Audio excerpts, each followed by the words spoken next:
Welcome, here I've got HTC Desire 20 Plus and I'm gonna show you how to turn on and off the camera shutter sound at this device.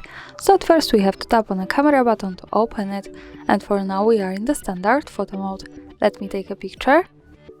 As you can hear, the sound is turned on. To turn it off, let's move to this settings bar and tap to this button, the second from the left, so we get access to more options about the camera we can manage. From here let's move to this settings button to open the advanced camera settings, and now in capture category at the first position we have the shutter sound option, so by using button from the right we can easily turn it off or turn it on as we need. Now let me keep this turned off, let's move back to the camera and let me take another picture.